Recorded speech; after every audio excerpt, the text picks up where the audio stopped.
Hello friend, I want to tell you about the Audi A6 car.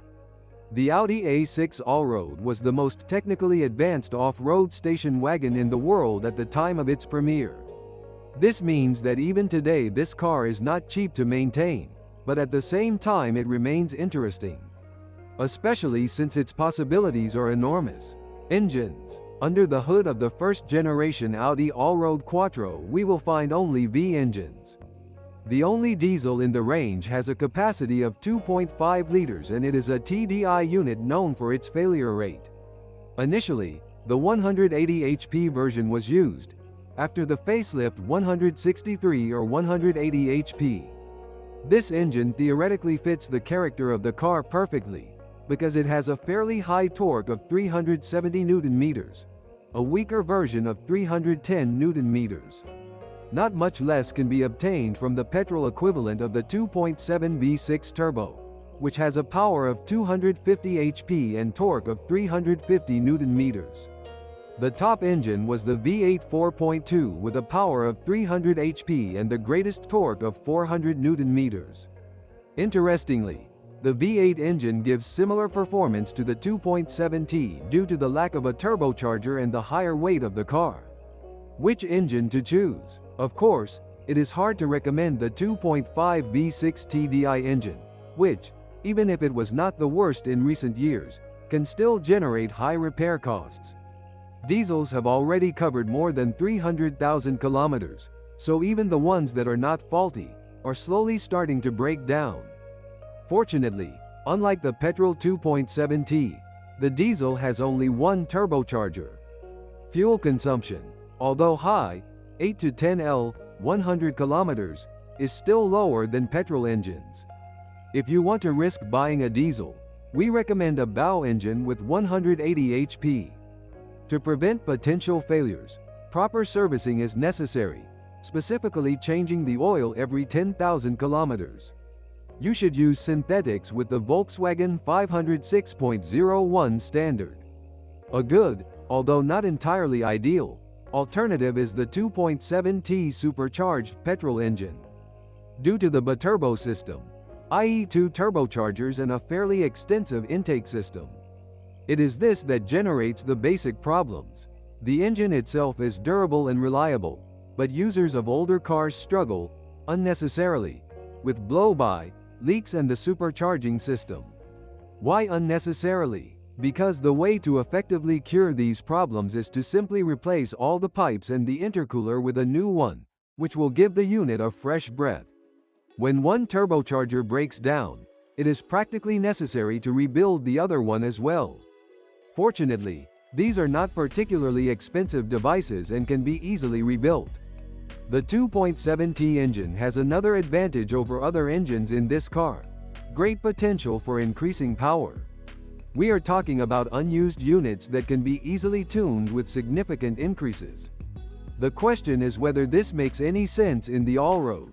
The best choice is the reliable, powerful V8 engine, which usually does not require any interventions apart from periodic servicing.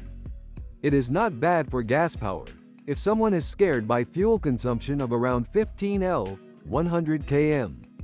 A huge advantage is the simplicity of the design, because contrary to appearances, repairs of 2.7T can be much more expensive. Especially when we are talking about cars of this age. So which engine should you choose? If you are not put off by high fuel consumption or you plan to install a gas system, choose the V8 engine. If you want to save on fuel and are not afraid of taking risks, then take a 2.5 V6 engine, but preferably marked with the bow code. We do not recommend others.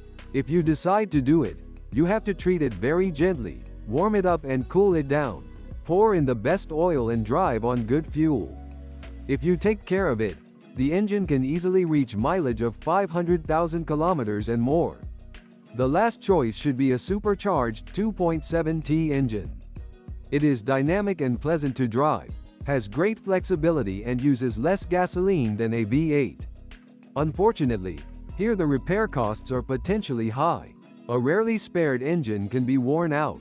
However, it is a good solution for those who are not afraid to spend hundreds of dollars on solid repairs and want to modify it. Here, watch out for gearboxes that work efficiently for a shorter time after tuning. What's broken? The critical point of this car is of course the air suspension, which positively surprises with its durability. It easily lasts 200,000 kilometers, but all cars on the market have already done such mileage.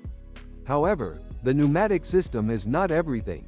There are also aluminum wishbones, especially the front ones, which usually last no more than 10 to 20,000 kilometers. In our opinion, replacing individual elements does not make much sense, unless you do it yourself. You pay once for sets with bolts, a lot, but still less than separately.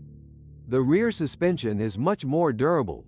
At the back, we advise you to focus on the drive joints and differential supports.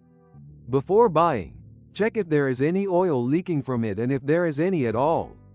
Although the Quattro system is one of the most durable on the market, no mechanism can stand the lack of oil. If you can feel the play on the shaft, the mechanisms are leaking, and the axle covers are in average condition, the starter package will increase by another 4-digit sum. In the power transmission, the weakest link is the Tiptronic automatic gearbox. There is no problem with their repair or durability, because they can easily withstand mileage of 300 to 400,000 km, but if not properly serviced and maintained, they quickly give up. Unfortunately, these two aspects are not very good in Europe. Other car problems include minor electrical and equipment failures, window lifters, lights, onboard computer display or air conditioning system. Everything results solely from the age or mileage of the car. There are almost no good examples on the market that really don't need any work, and if they are, they quickly find a new buyer. Is it worth it? In our opinion, despite the high cost of repairs, yes. The car is technically interesting and very versatile. It is really suitable for driving on small off-roads, and powerful engines provide additional pleasure on paved roads. You just have to stick to one rule. Be fully aware that this is still a technically advanced car and in a good workshop it will not be cheap. Thanks for listening to me. Don't forget to subscribe to the channel and rate my video. If you know of any problems with this car that I haven't mentioned, be sure to write about them in the comments. I have good news for you. Now, if you are planning to buy a used car, or learn more about your car, you no longer need to search for the information you need on the internet. We have collected everything in one place for you, on the website carme.pro. Here you can find out everything about the car, what breaks and at what mileage, any problems with engines, chassis or gearboxes, which trim levels are better not to mess with and how not to lose money buying a used car. You will learn all this on carme.pro.